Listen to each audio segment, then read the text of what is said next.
Welcome to Jasper Chronicles. విద్యార్థుల్లో ఆత్మస్థైర్యం పెంచే చర్యలు అవసరం. తెలంగాణ రాష్ట్రంలో ఇటీవల జరుగుతున్న విద్యార్థుల బలవన్మరణాలు విద్యార్థి వర్గాలను, పౌర సమాజాన్ని తీవ్రమైన ఆందోళనలకు గురిచేస్తుంది. ఒకనాడు ప్రైవేటు, కార్పొరేట్ విద్యా సంస్థల్లోనే అధికంగా జరిగిన ఇటువంటి తరహా ఘటనలు నేడు నిరుపేద విద్యార్థులు చదువుకునే ప్రభుత్వ పాఠశాలలు, గురుకులాలకు సైతం విస్తరించాయి. ఇటీవల సూర్యాపేట జిల్లాలోని గురుకుల పాఠశాలలో వారం రోజుల వ్యవధిలోనే 2 విద్యార్థినులు ఆత్మహత్య చేసుకోవడం తీవ్ర కలకలం రేపింది.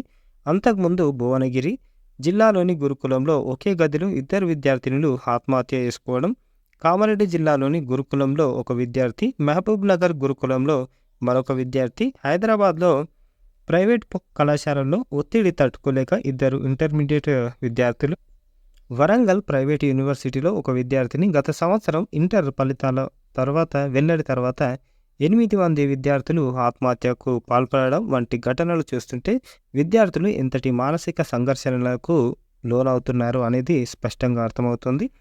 జాతీయ నేర విభాగం 2023లో వెల్లడించిన గణాంకాల ప్రకారం 2022 సంవత్సరంలోనే దేశవ్యాప్తంగా 10,000కు పైగా 18 సంవత్సరాల లోపు చిన్నారులు ఆత్మహత్యలకు పాల్పడ్డారు. 2022లో జరిగిన ఆత్మహత్యల్లో దాదాపు 8% విద్యార్థులవే. పైగా ఇందులో దాదాపు 24% మంది విద్యార్థులు 9 నుంచి 10వ తరగతి లోపు చదువుతున్న చిన్నారులే.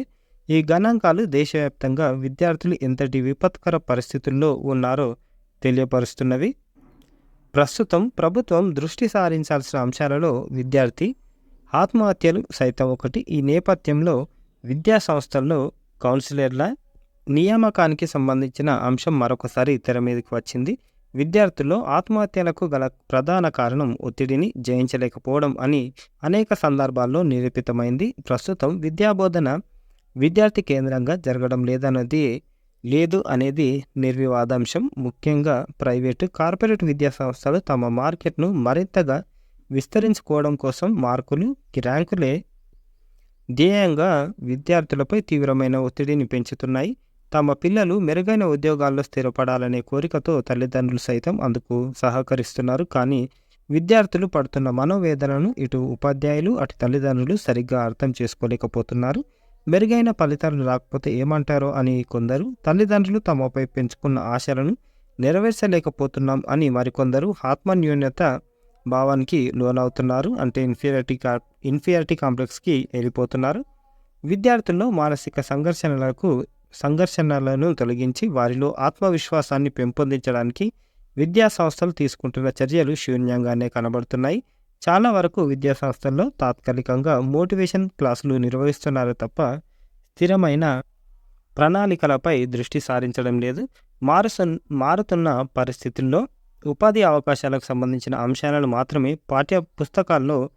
పాఠ్య ప్రణాళికల్లో చేరుస్తూ సామాజిక అంశాలు, మానవీయ విలువలు, జీవన నైపుణ్యాలు వంటి నిజ జీవితానికి సంబంధించిన అంశాలను పూర్తిగా విస్మరిస్తున్నారు. దీంతో సమస్యలు వచ్చినప్పుడు వాటిని ఎలా ఎదుర్కోవాలో తెలియక భావోద్వేగాలకు లోనవుతూ అర్ధాంతరంగా అసువులు బాస్తున్నారు.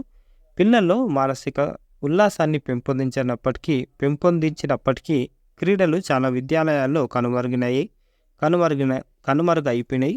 తరగతులను బట్టి స్కూల్ బ్యాగుల బరువును స్పష్టమైన నిబంధనలు ఉన్నప్పటికీ వాటిని పట్టించుకునే వారి కరువైనారు. విద్యార్థుల వరుస ఆత్మహత్యల తర్వాత ప్రస్తుతం విద్యాలయాల్లో కౌన్సిలర్ల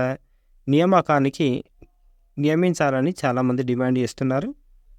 అయితే ఇది ఇప్పటికిప్పుడు వచ్చిన డిమాండ్ కాదు. గతంలో అనేక సంవత్సరాలుగా ఈ నియామకాలపై డిమాండ్ ఉన్నప్పటికీ ఎందుకో ప్రభుత్వాలు పెద్దగా ఆ దిశగా ఆసక్తి చూపలేదు. నిజానికి ప్రస్తుతం ఉన్న పరిస్థితుల్లో విద్యార్థుల మానసిక స్థితిగతులపై నిత్యం పర్యవేక్షణ అవసరం. అప్పుడే విద్యార్థుల సమస్యలను ప్రాథమిక స్థాయిలోనే గుర్తించి పరిష్కార మార్గాలను చూపగలుగుతాం. విద్యార్థుల్లో మనోధైర్యాన్ని పెంపొందించడంలో, మెరుగైన ఫలితాలను సాధించేలా వారిని ప్రేరేపించడంలో కౌన్సిలర్లు ప్రధానమైన భూమిక పోషిస్తారు. విద్యార్థులపై ఒత్తిడి లేకుండా స్వేచ్ఛాయుత వాతావరణంలో విద్యార్థులే కేంద్రంగా విద్యాబోధన జరిగేలా విధానాలను రూపొందించి అమలుపరచాలి.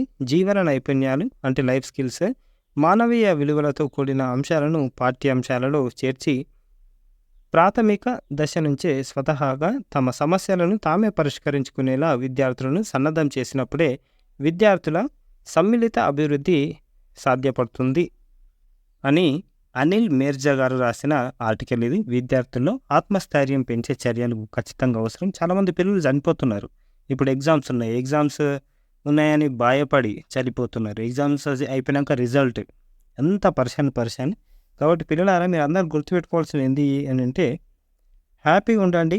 మీకు వచ్చింది ఎగ్జామ్స్లో రాయండి. లేదు అంటే ఒకసారి పేరెంట్స్తో మాట్లాడేది, మీకు ఏమేమి ఇష్టము ఏమేమి ఇష్టం లేవు క్లియర్ అయితే ఖచ్చితంగా అంతకుమించి భయపడి మీరు సూసైడ్ చేసుకోవద్దు. ఇది ఈ రోజుకు సంబంధించిన ఆర్టికల్. లైక్ చేయండి, షేర్ చేయండి, సబ్స్క్రైబ్ చేయండి. థ్యాంక్ యూ, ధన్యవాదాలు.